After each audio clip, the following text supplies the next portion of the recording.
This is the last key concept of period 3. It's migration within North America and competition over resources, boundaries, and trade intensified conflicts among peoples and nations, so not just the United States. So today we'll talk about that in the decades after the American independence, interactions among different groups resulted in competition for resources, shifting alliances, and cultural blending. First, we'll talk about American Indian groups and how they were repeatedly evaluated and adjusted in terms of their alliances with Europeans, other tribes in the U.S. They sought to limit migration of white settlers and maintain control of their tribal lands and natural resources. British alliances with American Indians contributed to tensions between the U.S. and Britain. So the first example is the March of the Paxton Boys. Paxton was a village in eastern Pennsylvania, which was still part of the frontier in the 1760s. It was populated by many rough Scotch-Irish immigrants. This was a hotbed of political and racial unrest during Pontiac's Rebellion, by the way. Settlers in this area asked the government for soldiers to protect them and help against Native American attacks, very similar to Bacon's Rebellion. Much of the government in Pennsylvania were made up of Quakers, pacifists, and they did not want to help the Paxton settlers because, again, they did not want to get involved in any sort of warfare. In December of 1763, a group of Paxton men took matters into their own hands. They raided a settlement of Conestoga Indians in a nearby settlement. This group, by the way, had been peaceful with the white settlers. 6 men were killed, 14 people were captured of the Conestoga Indians. Governor John Penn issues warrants for the Paxton Boys' arrest, but very sympathetic frontiersmen, also Scots-Irish, refused to turn in the Paxton Boys who issued the attack. The Paxton Boys then turned on the Moravian Indian settlement, but the Christian native tribe fled, and they were kept safe by the Philadelphia government. By the way, the British soldiers were also quartered there. The Paxton Boys were furious that tax money was being spent to protect Indians rather than defend its citizens, though the Paxton Boys were the ones attacking. In January of 1764, the Paxton Boys marched to the capital of Pennsylvania. There was between 600 and 1,500 in the mob, and panic ensues. Benjamin Franklin actually helped the government and the Paxton Boys to come to an agreement to keep peace and disband this march. Though grievances were aired, little was actually done to help the plight of these poor Paxton settlers. But it does show you that Pennsylvania was trying to keep peace with native tribes. The next thing we'll talk about is the Battle of Fallen Timbers. This took place in 1794. This was an American military victory against Chief Little Turtle's Miami Western Confederacy. This took place in present-day Ohio. It opened up the Ohio Territory because it was a victory for America. It opened up the territory for American settlement, and it pushed Native Americans out. Native leaders were forced to sign the Treaty of Greenville in 1795, where Indians ceded Ohio and parts of Indiana, Illinois, and Michigan to the United States and had to leave the area. The next point is that as increasing numbers of migrants from North America and other parts of the world continued to move westward, frontier cultures that had emerged in the colonial period continued to grow. This fueled social, political, and ethnic tensions. So first we'll talk about immigration. There was a massive Scotch-Irish immigration to the American frontier. Many people migrated from Ireland in the 18th and 19th centuries. Presbyterians fleeing the oppression of the Church of England also came over in the 1840s. But in the 1840s, there is a potato famine in Ireland, which caused a much larger migration than people fleeing the Church of England. From 1710 to 1775, there were over 200,000 Scotch-Irish immigrating to Pennsylvania and the Virginia areas. Also, this happened in the Carolinas, the South or the Appalachian Territory. These people became leaders in things like the Whiskey Rebellion later in the 1790s. And the next thing I'll talk about is the Whiskey Rebellion. The Scotch-Irish Americans protested a new whiskey tax that was instituted by George Washington and the federal government. The rebellion started in 1791. The whiskey tax was the first tax on a domestic product imposed by the new federal government. It actually applied to all distilled spirits. It was an excise tax, but Americans mostly made whiskey. This was meant to generate revenue to cover the debt from the American Revolution. At this time, the federal government did not have the power to tax the incomes of citizens, so they could tax things like whiskey, for example. Protesters used violence to intimidate tax collectors and prevent them from collecting the tax, similar to how the Sons of Liberty tarred and feathered tax collectors in the American Revolution. Resistance peaked in 1794 when 500 armed men attacked a tax collector's home.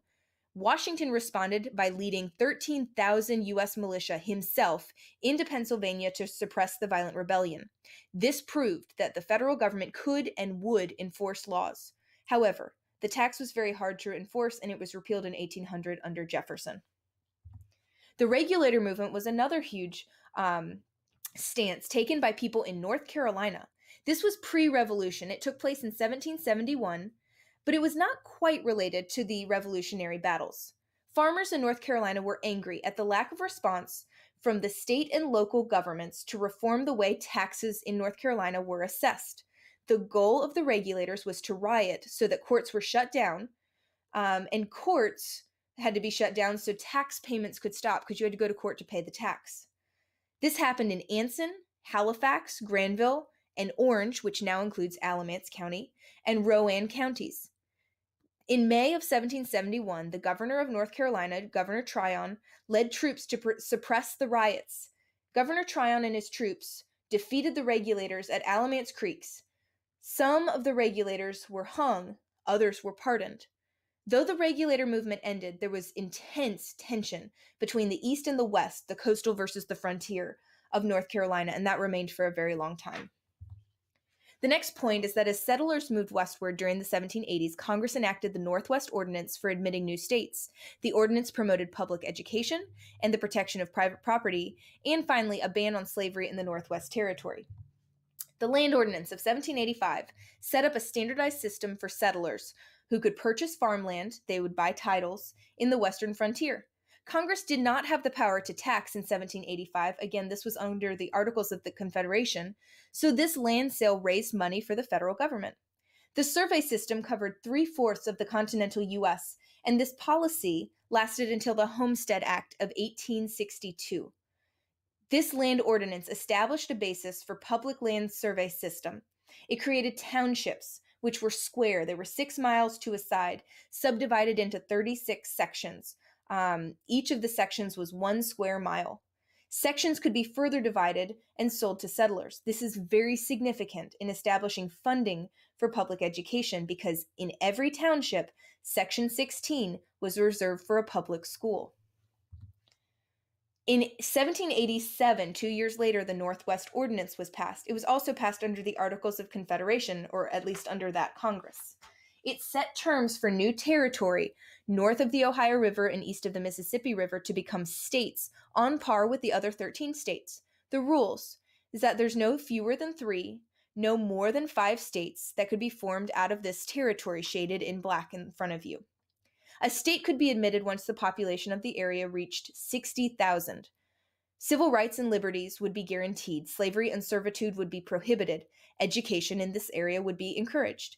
The impact of this Northwest Ordinance is that westward migration was spurred on for settlers. It made sure that newly established states would not be subservient to current states. This was the first national limitation on slavery, and it set the precedent for land policies in the United States thereafter. An ambiguous relationship between the federal government and American Indian tribes contributed to problems regarding treaties and American Indian legal claims relating to seizure of their lands. So I'm just going to talk about one thing because we've already pretty much covered this at the beginning of the lecture. The Treaty of Greenville. This is where Chief Little Turtle's Miami Western Confederacy Indians were forced to cede Ohio, parts of Indiana, Illinois, and Michigan to the United States. A lot of tribal land was given up, though it was promised originally to Native Americans, for settlement. And the goal was to allow settlers to move west with no regard to Native tribes that had been there. And that was a policy that set the precedent for many years later on, all the way until really when we get to the 1860s and 70s and 80s. And this is the last thing we'll talk about, the Spanish. The Spanish, supported by the bonded labor of local American Indians, expanded their mission settlements, remember the missions, into California. These provided opportunities for social mobility among soldiers, and it led to new cultural blending. So the Spanish are not pushing Native Americans out. Instead, they expand their missions into California. From 1769 to 1833, there were 21 outposts founded by the Spanish Franciscan priests to evangelize the Native Americans. They forced Native Californians to live in settlements, they disrupted traditional ways of life, and these missions were criticized as oppressive and abusive. However, it introduced European fruits and veggies, cattle, horses, ranching, and technology to different areas of California. And it attempted, with mixed results, to educate, convert, and transform Native Californians into Spanish colonial citizens. This led, for better or for worse, to cultural blending. And finally, the last example is the Spanish vaqueros of the Southwest. Livestock ranches flourished in California and the Southwest. There were huge roundups where cattle drivers needed to collect cattle. They needed people with rope skills and horsemanship, vaqueros, or Mexican cowboys, or Spanish cowboys. These were white settlers who learned ranching and vaquero skills from people traditionally from the Texas and California area, and they learned these horsemanship and rope skills as they began to settle in areas such as Texas. This again leads to cultural blending because these two groups of people had to teach each other, specifically the Spanish had to learn how to be a cowboy and drive cattle. If you guys, again, have any questions, please let me know.